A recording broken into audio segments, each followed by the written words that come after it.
Hello and welcome to video lecture on ARM microcontroller embedded system. In today's video, I am going to cover the topics of Module 3 embedded system components. The first topic is what is an embedded system. An embedded system can be defined as an electronic or electromechanical system that is designed to perform a specific function. And this embedded system is a combination of both hardware and firmware. For example, washing machine. The hardware and the software that is present in this product is used to perform only the functions of washing machine, and this device cannot be used to perform the any other functions. Like that, the micro oven is another embedded system.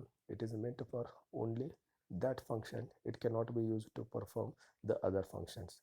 Another example, refrigerator, which is meant to perform its functions, cannot be used for the other functions. That's why these embedded systems are called as a specific function products.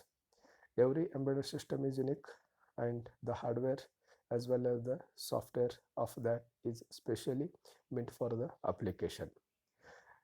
Embedded systems are becoming inevitable part of any product or the equipment.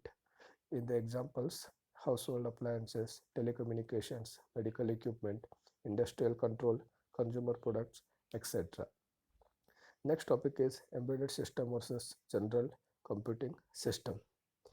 The general computing system is a combination of generic hardware and the general purpose operating system, and it is used for a variety of application. Whereas embedded system is a combination of special purpose hardware and embedded operating system for executing only a specific set of applications.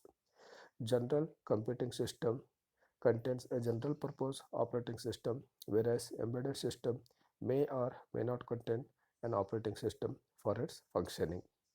General computing systems applications are alterable, that can be changed by the user, whereas the embedded system applications are non-alterable, which means the application cannot be changed by the user.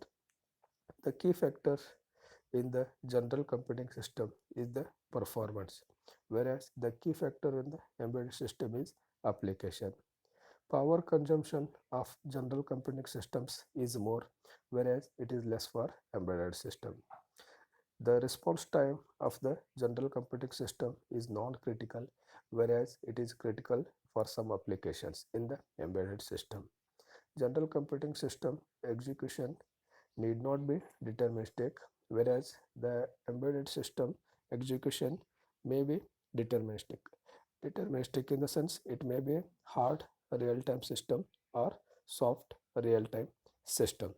These are the differences between embedded system and the general purpose computing system. Next topic is classification of embedded system. Embedded systems are classified based upon the different criteria, and the criteria are based upon the generation, based upon the complexity and the performance requirements, based upon the deterministic behavior, based upon the triggering. Let us discuss these in detail one by one. The first one is classification based on the generation. Here we are having first generation, second generation, third generation, and fourth generation. This classification is done based upon what type of microprocessor or microcontroller we are using in the embedded system. For example, are we using 8-bit microprocessor? Are we using 4-bit microcontroller? Whether the microprocessor or the microcontrollers used in the embedded system, is it simple in nature, is it complex in nature, whether it is used for the simple application, whether it is used for the complex application, whether the single instruction set of those microprocessors or microcontrollers are simple, are they complex. Like, let us discuss this in detail. The first is first generation. The embedded systems which comes in first generation are built around 8-bit microprocessors like 8085 and Z80, or they are built around 4-bit microcontrollers. These microprocessors and microcontrollers are simple in hardware circuit, with software developed in assembly language. The examples are digital telephone keypads, stepper motor control units, and etc. The second generation embedded systems are built around 16-bit microprocessors or 8 or 16-bit microcontrollers. The instruction sets of this microprocessor or microcontrollers is complex and they are powerful than the 1G, that is first generation processor or the controllers. Some embedded systems contain an embedded operating system for their operation. The examples of second generation embedded system are data acquisition system, SCADA system, etc. Third type is third generation. The embedded systems in this generation are built around powerful 32-bit microprocessors or 16-bit microcontrollers. Here a new concept has come, that is application and domain specific processors or controllers. As in the definition of embedded system I have told, these are the systems which are used for only a particular application. They cannot be used for the general purpose applications.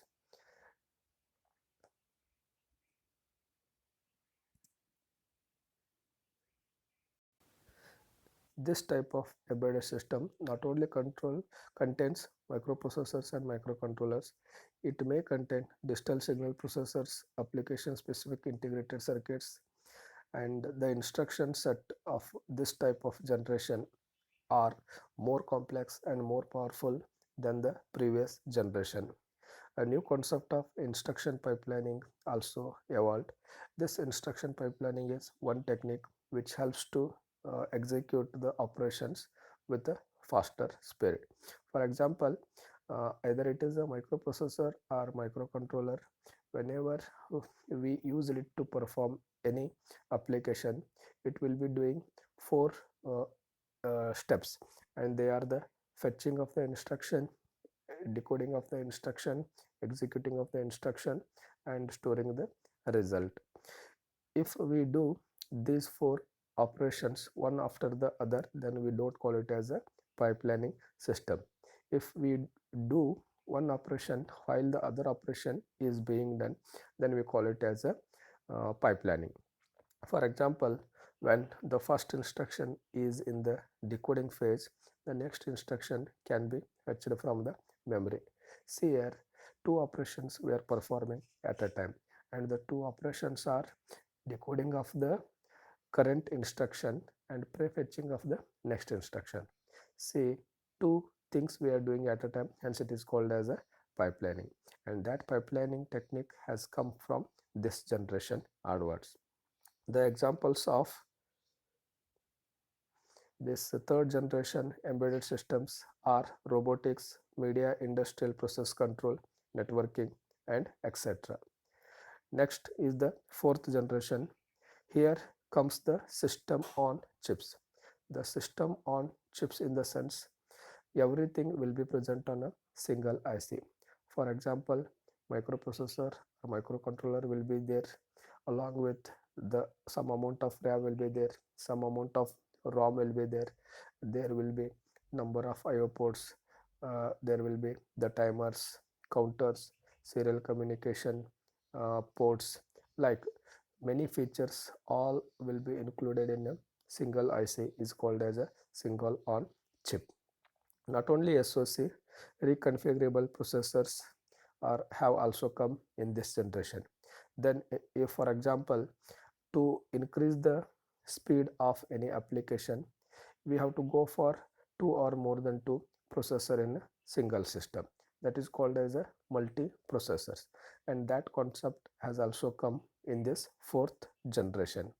Because of these system on chips, reconfigurable processors and multi-core processors gives the higher performance. They are all built with the tight integration, and miniaturization has also come. Miniaturization in the sense the size of the components that are used in the embedded system will be reduced so that maximum number of components can be fit into a single IC. making use of high performance real time embedded operating systems for their functioning. It means that this type of embedded systems are making use of the operating system. The examples of this fourth generation are smartphone devices, mobile internet devices, etc.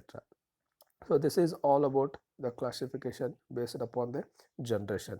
Having completed this first classification, now I would like to go with the second classification, and the second classification is based on complexity and performance.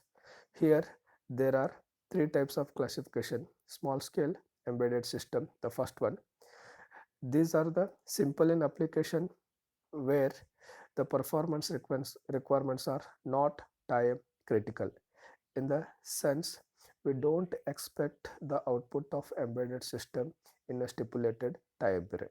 There will be some plus or minus in the execution of the embedded products. These type of embedded systems are built around low performance, low cost 8 or 16-bit microprocessors or microcontrollers. Here they may contain or may not contain an operating system for its functioning. Example, an electronic toy. See, as I have told, these are meant for the simple application. An electronic toy is simple, you know. Second type is medium scale embedded systems. These are slightly complex in hardware and software. They are built around medium performance, low cost 16 or 32-bit microprocessors or microcontrollers are built around the digital signal processors. These type of embedded systems usually contain operating system, and that operating system is either the general purpose or a real-time operating system. Third type is large scale embedded systems. These are highly complex hardware and firmware requirements. These are built around high performance 32 or 64-bit RISC processors or the controllers, or maybe reconfigurable system on chips or multi-core processors, or PLDs, programmable, that is programmable logic devices. These usually contain high performance real time operating system, that is RTOS, for task scheduling, task prioritization and task management. Task comes in the operating system when we have to perform any operation. If the operation is big, what we do is that we split that operation into smaller modules and we execute those smaller modules, and those smaller modules are called as a task. There will be multiple tasks in a application. Those all uh, tasks have to be scheduled, in the sense, out of those many, which schedule should be executed first, which one next, which one third, like that, so on. Then we have to assign priority to those tasks, in the sense, uh, the task which functioning is very critical, so we have to assign higher priority to that task, so that when CPU is given to that task should be executed first. That is called as a task prioritization. Then we have to manage the task, how much amount of memory is to be assigned, how many IO ports have to be assigned, like there will be so many things. The assignment of those things has to be taken care for the task, that is called as a task management. The example of this type of embedded systems are mission critical applications which demands high performance. This is all about second type of classification. Now I'll move on to the third classification of um, embedded system, that is based on deterministic behavior. This is applicable for real-time system. Task execution behavior for embedded system may be deterministic or non-deterministic. When I say deterministic, it is real time in nature. When it is non-deterministic, it means that it is not real in time. Based on execution behavior, real-time embedded systems are divided into hard real-time system and soft real-time system. These two I will be discussing in detail in the coming classes. And the last type of classification is based on triggering. Embedded systems which are reactive in nature can be based on triggering. Reactive systems can be event triggered or time triggered. Having completed this topic, now I would like to move on to the next topic, that is the major application areas of embedded system. What are the fields, or what are the categories wherein I can make use of my embedded system? The first one is consumer electronics. The examples are camcorders, cameras, etc. Household appliances, television, DVD players, washing machine, fridge, microwave oven, etc. Home automation and security systems, air conditioner, sprinklers, intruder detection alarms, closed circuit television cameras, fire alarms, etc. In the automotive industry, anti-lock braking system, engine control, ignition systems, automatic navigation systems, etc. In the telecom, cellular telephones, telephone switches, handset multimedia applications, and etc. In the computer peripherals, printers, scanners, fax machines, etc. Computer networking systems, network routers, switches, hubs, firewalls, etc. In the healthcare, different kinds of scanners, for example, EEG, ECG machines. Then measurement and instrumentation, digital multimeters, digital CROs, logic analyzers, PLC systems, etc. In the banking and retail, at ATMs, that are automatic teller machines, currency counters, point of sale, POS machines, all are the examples. Card readers, barcode reader, smart card reader, handheld devices, and the etc. Then we'll move on to the next topic called as purpose of embedded system. For what purpose our embedded systems are meant, we'll see. The first one is data collection, data storage, or data representation. Here the points are like this. This type of purpose performs the acquisition of data from the external world. It means that it takes data from the external world into the embedded system, and the taken data is usually used for storing or analysis or manipulating or for the transmission. Here when I say data, it refers to all kinds of information. It could be a text, it could be a voice, it could be an image, it could be a video, it could be an electrical signal, or it could be any other measurable quantity. The data can be either analog or discrete in nature. When I say analog, it is continuous. When I say digital, it is discrete in nature. If analog data is there, it is collected in the form of analog signal, whereas embedded systems with data, digital data collection converts this analog signal into digital signal by using a component called as a analog to digital converters. If the data is digital, we need not to convert it to NFR, which will be captured directly by the digital embedded system. A digital camera is a typical example of this type, wherein the images are captured and the captured image may be stored within the memory of the camera, and that stored image can also be presented to the user through a graphic LCD display. Second type of the purpose is data communication. As the name itself says, it is used for communicating. This type of purpose is used in applications from complex satellite communication to simple home networking systems. The transmission of data is achieved either by the wired medium or the wireless medium. The examples of wired medium are RS-232, USB, TCP, or IP, or PS2. The examples of wireless medium are Bluetooth, Zigbee, Wi-Fi, Edge, GPRS, etc. The data can either be transmitted by analog means or by digital means. Network hubs, routers, switches are examples of data communication or transmission systems. Third is data signal processing. The functionalities are employed in applications demanding signal processing like speech coding, synthesis, audio video codec, transmission applications, etc. A digital hearing aid is a typical example of an embedded system employing data processing. Digital hearing aid improves the hearing capacity of hearing impaired person. Next type is monitoring.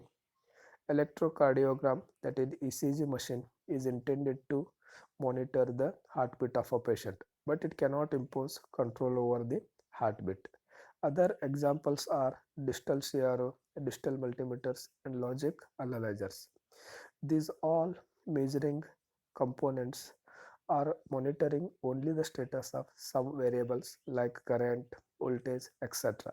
But in turn, we cannot control those variables using this type of the purpose.